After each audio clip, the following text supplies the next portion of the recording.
શુભ શરૂઆત વાર્તા વિથ નીરવ પર આજે મોડર્ન રશિયા અને અન્ય કેટલાક ભૂતપૂર્વ સોવિયત સંઘના દેશો 9 મેને વિજય દિવસ તરીકે રશિયામાં ઉજવવામાં આવે છે.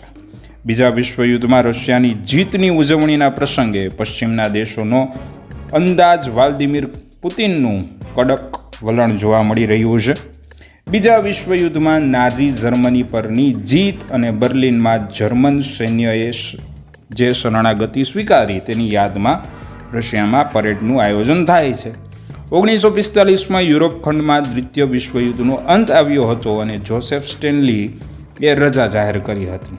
એ સમયે ફટાકડા ફોડીને અને જે દ્વિતીય વિશ્વયુદ્ધમાં રશિયાના સૈનિકો શહીદ થયા છે તેને યાદ કરવામાં આવતા હતા અને તેનું ખાસ પરેડનું આયોજન થતું હતું.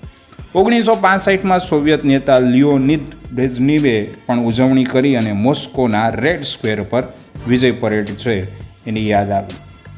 સોવિયત સત્તા નાઝીવાદ પરની જીતનો ઉપયોગ કરીને દેશભક્તિને પ્રોત્સાહન છે એ આપવામાં આવ્યું અને લશ્કરી પરેડ 1945, 1965, 1985 અને 1990 સુધી છે એ જોવા મળે છે, કારણ કે એ સમયે સોવિયત સત્તા હતી, USSR હતું. પછી USSRનું વિઘટન થયું અને વર્ષ 2002થી પુતિન સત્તા પર આવે છે અને વર્ષ 2007-8થી દેશભક્તિને ફરી મોડર્ન રશિયામાં વધુ સક્રિય બનાવવામાં આવે છે અને રશિયાનું આન બાન શાન ગૌરવ ટાઈપ સૈન્ય ગૌરવને પુતિનના પ્રચાર માટેનું એક મહત્ત્વનું પાસું 9 મેને વિજય દિવસ તરીકે મનાવવામાં આવે છે. પુતિન વિજય દિવસની વ્યાખ્યા ફેરવી નાખે છે.